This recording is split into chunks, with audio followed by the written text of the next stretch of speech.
అదేవిధంగా మరి ఏదైతే ఇవాళ పోడు భూములకు సంబంధించి సమస్య కూడా ఉంది సార్.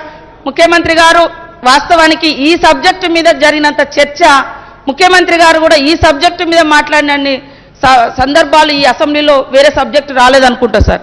అయినా కూడా ఎందుకో ఫారెస్ట్ అధికారులు పదే దరఖాస్తులు తీసుకున్నారు. ఒక దిక్కు అవి అక్కడనే ఉన్నాయి, మళ్ళీ దాడులు చేస్తూ ఉన్నారు. ఒక దిక్కు కుల వృత్తుల మీద, ఒక దిక్కు గిరిజనుల మీద, సాగులో ఉన్నటువంటి భూముల మీద పట్టాలు వస్తాయా రాదా, అసలు అప్లికేషన్ ఉన్నదా, రిజెక్ట్ అయిందా తెలియకుండానే వాళ్ళు దాడులు చేసేటువంటి కార్యక్రమం చేస్తూ ఉన్నారు. దీన్ని కూడా ప్రభుత్వం ఆలోచించాల్సిందిగా కోరుతా ఉన్నాం సార్. అదేవిధంగా మరి గిరిజన ప్రాంతాలకు ఫారెస్ట్ ఆటంకాలు ఎక్కువ ఉండి ఒక్క పంటకు కూడా నీళ్లు ఇచ్చుకోలేనటువంటి పరిస్థితి. వాగులు వంకలన్నీ కూడా గోదావరి నిండుతుంది, లేదా ప్రాణహిత ఇంకోట నిండుతుంది. కానీ మా ఊర్ల చుట్టూ ఉన్నటువంటి వాగుల మీద మాకు ఒక్క చెక్ డ్యామ్లు కూడా వచ్చేటువంటి పరిస్థితి లేదు. కనీసం రోడ్లు కూడా నిర్మించుకునేటువంటి పరిస్థితి లేదు. సిఆర్టీ టీచర్లు ఎవరైతే ఉన్నారో మరి కాంటిజెంట్ వర్కర్స్ కానీ, సిఆర్టీ కానీ ట్రైబల్ వెల్ఫేర్ డిపార్ట్మెంట్లో వాళ్ళకు కూడా మరి పిఆర్సీ వర్తింపజేయాలని ఈ సందర్భంగా తెలియజేస్తూ, రెగ్యులరైజ్ చేయాలని కూడా ఈ సందర్భంగా తెలియజేస్తా ఉన్నా సార్. అదేవిధంగా మైనార్టీలకు సంబంధించి చూస్తే 7 ఏళ్ల బడ్జెట్లో మైనార్టీలు కూడా చాలా పేదరికంలో చిన్న ఇరుకు గదులలో చిన్న షెడ్స్ పెట్టుకొని మరి మెకానిక్ షెడ్లలో పనిచేస్తూ ఉన్నటువంటి వాళ్ళ కుటుంబాలు ఎక్కువ ఉన్నాయి సార్. వాళ్ళ ఇళ్లలో ఒకరి సాలరీస్ మీద, ఒకరి కష్టం మీద ఆధారపడేటువంటి సాంప్రదాయం కూడా ఉంది సార్. ఆడవాళ్ళు బయటికి రారు కాబట్టి కరోనా టైంలో అయితే వాళ్ళు ఇంకా ఇబ్బందులకు గురైంది సార్. కాబట్టి వాళ్ళకు కూడా బడ్జెట్లో చాలా తక్కువ 1% కూడా కేటాయించినటువంటి పరిస్థితి ఉంది. కాబట్టి మరి డబుల్ బెడ్రూమ్లు కానీ, అదేవిధంగా ఉపాధి పనులను కల్పించడం కోసం మైనార్టీ కార్పొరేషన్ నుంచి కూడా పెద్ద ఎత్తున నిధులు కేటాయించాలని, వారి యొక్క యువతకు కూడా ఉపాధి అవకాశాలు కల్పించాలని ఈ సందర్భంగా కోరుతా ఉన్నా సార్. మరి మీరు ఇస్తానన్నటువంటి 12% రిజర్వేషన్ కేంద్రం దగ్గర ఉందని చెప్తా ఉన్నారు. కేంద్రం ఇస్తుందా ఇయ్యదా, అసలు రిజెక్ట్ చేస్తుందా, అమలు చేస్తుందా ఏంటిదో కూడా మరి మనం అందరం అడగాల్సినటువంటి అవసరం ఉంది సార్. ఖచ్చితంగా అది బాధ్యత కూడా రాష్ట్ర ప్రభుత్వం తీసుకొని మరి వాళ్లకు ఇవ్వాల్సినటువంటి రిజర్వేషన్స్ ఇవ్వాలని కూడా ఈ సందర్భంగా డిమాండ్ చేస్తూ ఉన్నాం సార్, మీ ద్వారా కోరుతా ఉన్నాం సార్. అదేవిధంగా మహిళలు సార్, ఈరోజు సమాజంలో సగభాగం ఉన్నటువంటి మహిళల యొక్క బడ్జెట్ను కూడా పెంచాలి. ఇవాళ అన్ని రంగాలలో మహిళలు ఉన్నారు, కానీ ఈ మగవాళ్ళ కొంతమంది మెదళ్లలో మరి ఫ్యూడల్ మెంటాలిటీ అంటే తల్లి కడుపుల నుంచే పుడతారు, కానీ తల్లి ఎద మీద ఎగిరి తన్నేటువంటి దుర్మార్గులు కూడా ఈ సమాజంలో ఉండడం బాధాకరం సార్. ఖచ్చితంగా ఈ దేశంలో మహిళలను పూజిస్తూ ఉన్నారు. ఈ పూజించే దేశంలో మహిళల మీద లైంగిక దాడులు కానీ, ఇతరత్ర దాడులు కానీ జరగకుండా ఉండాలంటే ఖచ్చితంగా తరగతి గదులలోనే మహిళను గౌరవించేటువంటి ఒక లెసన్ కూడా, ఒక సబ్జెక్టుగా కూడా మనం పెట్టుకోవాల్సిన అవసరం సార్. ఈరోజు మద్యపానం కూడా సార్, దయచేసి మద్యపానం అనేది నిత్యావసర వస్తువు కాదు సార్. దాన్ని ఖచ్చితంగా తగ్గియాలి. ఇవాళ మద్యపానం అన్ని సమస్యలకు కూడా మూల కారణం అవుతుంది. అత్యాచారాలు జరుగుతున్నాయి, హత్యలు జరుగుతున్నాయి. ఇంతకుముందు మన ఊర్లలో పోదామంటే నైట్ టైం కొద్దిగా భయం ఉండేది సార్. ఇప్పుడు డే టైంలో కూడా ఎప్పుడు పడితే అప్పుడు అందుబాటులో ఉంటే తాగుతున్నారు. దయచేసి నేను అసెంబ్లీ ద్వారా ఒకటే కోరుతున్న ముఖ్యమంత్రి గారిని, మహిళల జీవితాలు బాగుండాలన్నా, కుటుంబాలు ఆర్థికంగా ఉండాలన్నా కనీసం ఆ షాపుల వేలను తగ్గించండి సార్. 5 to 10 ఈవినింగ్ 5 to 10 పెట్టండి సార్. అది నిత్యావసర వస్తువు కాదు.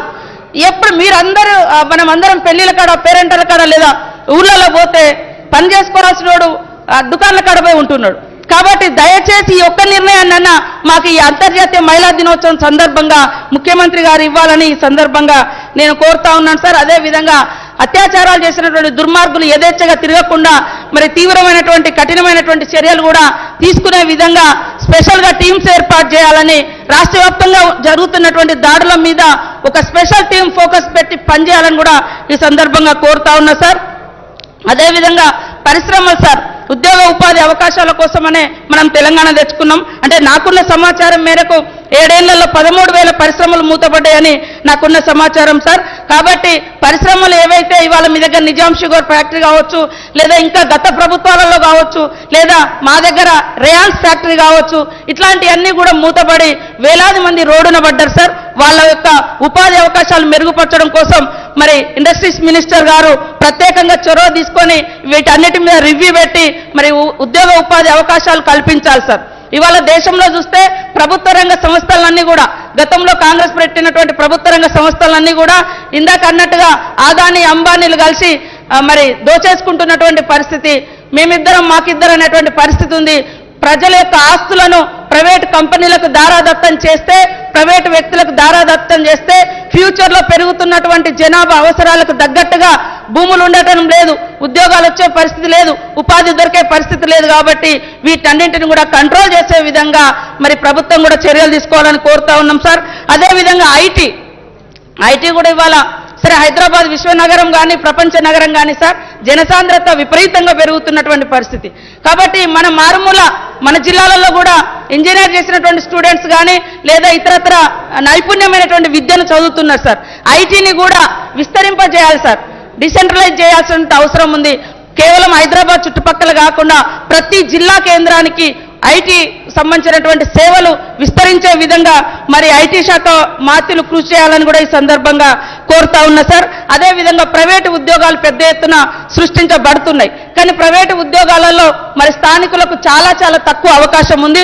మనం తెచ్చుకున్నదే నియామకాల కోసం. కాబట్టి మన యొక్క యువతకు ఉద్యోగ ఉపాధి అవకాశాలు కల్పించాలంటే ఖచ్చితంగా ఏ ఫ్యాక్టరీ వచ్చినా, ఏ పరిశ్రమ వచ్చినా, ఏ ఐటీ రంగం వచ్చినా దాంట్లో 95% ఉద్యోగ అవకాశాలు కల్పించాలని, స్థానికులకు ఉద్యోగ అవకాశాలు కల్పించాలని కోరుతా ఉన్నాం సార్. అదేవిధంగా ఐటీ సెక్టార్లో పెద్ద ఎత్తున భూములు కూడా మరి వివిధ పారిశ్రామికవేత్తలకు అందిస్తూ ఉన్నారు సార్. దాన్ని ఏ ప్రాతిపదికన ఎట్లా ఇస్తారనేది మాకు తెలియదు సార్. కాబట్టి ఎస్సీ ఎస్టీ బీసీలకు కూడా మైనార్టీలకు కూడా మరి వాళ్ళకు కూడా ఎంత % ఈ పరిశ్రమలను నెలకొల్పడానికి రాష్ట్ర ప్రభుత్వము సపోర్ట్ చేస్తుందనేటువంటి విషయాన్ని కూడా తెలియజేయాల్సినటువంటి అవసరం ఉంది, మాకు కూడా తెలుసుకోవాలనేటువంటి అవసరం ఉంది సార్. అదేవిధంగా సమాచారానికి సంబంధించి చూస్తే మరి ఇవాళ తెలంగాణ భావాన్ని విస్తృతంగా వ్యాప్తి చేసింది జర్నలిస్టులు సార్, మీడియా సార్. ఆ జర్నలిస్టులు కూడా చాలా మందికి మనము డబుల్ బెడ్రూమ్లు ఇస్తామని కూడా ముఖ్యమంత్రి గారు హామీ ఇచ్చిన్నారు. డబుల్ బెడ్రూమ్లు కానీ ఇండ్లు కానీ కొంతమందికి ఇంకా అంటే ఏదైతే హెల్త్ కార్డ్స్ ఉన్నాయో అవి కూడా సక్రమంగా పనిచేయడం లేదు, రిజెక్ట్ అవుతున్నాయి ప్రైవేట్ హాస్పిటల్స్లలో. వాటిని కూడా మానిటరింగ్ చేయాలని ఈ సందర్భంగా నేను కోరుతా ఉన్నా సార్. అదేవిధంగా పెన్షన్కి సంబంధించి దాదాపుగా 3 years నుంచి బడ్జెట్లో పెడతా ఉన్నారు, కానీ అసలు పెన్షన్ అనేది విడోస్ అనేది అది నిరంతరం ప్రక్రియలాగా ఉంటుంది సార్. ఎందుకంటే ఎప్పుడు ఏ తల్లి తన భర్తను కోల్పోతుందో తెలియదు, ఎప్పుడు ఏజ్ ఎట్లెట్లా వస్తుందో, వికలాంగులు ఇవన్నీ కూడా 3 సంవత్సరాల నుంచి మరి మనం ఇవ్వలేదు సార్. అదేవిధంగా 57 సంవత్సరాల వారికి కూడా పెన్షన్ ఇస్తామని ఒప్పుకొని ఉన్నాం. కాబట్టి దాదాపు 10,50,000 మంది అవుతున్నారు వాళ్ళంతా కలిసే. కాబట్టి కనీసము మరి ఈ పెన్షన్ విధానాన్ని మరి సైటు క్లోజ్ చేయడం కాకుండా అది ఎప్పటికప్పుడు ఇచ్చే విధంగా 2 నెలలకోసారి 3 నెలలకోసారైనా దరఖాస్తులు తీసుకొని ఇచ్చే విధంగా చర్యలు చేపట్టాలి సార్. వికలాంగులకు సంబంధించి కూడా వాళ్ళ గతంలో పెన్షన్ తీసుకున్నా ఇప్పుడు సదరన్ క్యాంపులకు అటెండ్ కాలేదని అట్లా చాలా మంది రిజెక్ట్ అయినటువంటి పరిస్థితి. కాబట్టి వికలాంగుల యొక్క ఉపాధి కోసం వాళ్ళకు కూడా ప్రత్యేక పథకాలను, అదేవిధంగా ప్రత్యేక కేటాయింపులు, స్కాలర్షిప్లు, మరి అదేవిధంగా వికలాంగుల వివాహ ప్రోత్సాహకాలు కూడా అందించాలని ఈ సందర్భంగా నేను కోరుతా ఉన్నాను సార్. 2 పడకల గది అయితే ఇది అయితే అందరి బాధ సార్. మేము అందరం చూస్తున్నాం, ఏడికి పోయినా ఈ ప్రాబ్లం ఉంది. దయచేసి ఈ బడ్జెట్ తోటైనా వాళ్లకు ఖచ్చితంగా ఇల్లు వస్తాయని. ఒక్క నిమిషం, ఈరోజు సబ్జెక్టు డిమాండ్స్ వేరు, ఆ డిమాండ్స్ పైన తమరు మాట్లాడండి, పర్వాలేదు. డివైడ్ అవుతున్నారు, ఇది ఒక్కటే మాట్లాడి సార్. ఇది కూడా ఎస్సీ ఎస్టీలకు సంబంధించినటువంటి డిమాండ్ వేరుంది, పెన్షన్స్ డిమాండ్ వేరుంది సార్. నేను తీసుకున్నది కూడా ఎంత సార్, ఎంత స్పీడ్గా రైలు బండి కంటే వేగంగా పరిగెత్తిన సార్ నాకు తెలుసు. ఎందుకంటే నేను అందుకనే అంటే ఎస్సీ ఎస్టీ బీసీలు అందరూ కూడా పేదలు సొంతంగా ఇల్లు కట్టుకోలేనటువంటి పరిస్థితి ఉంది.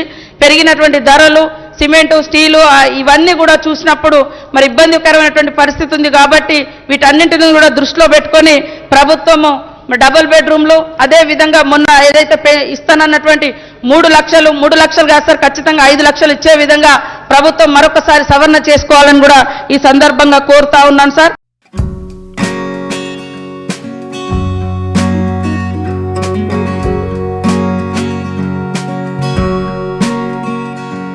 హాయ్ ఫ్రెండ్స్, మా టుడే టుమారో యూట్యూబ్ ఛానల్ చూస్తున్నందుకు చాలా థ్యాంక్స్.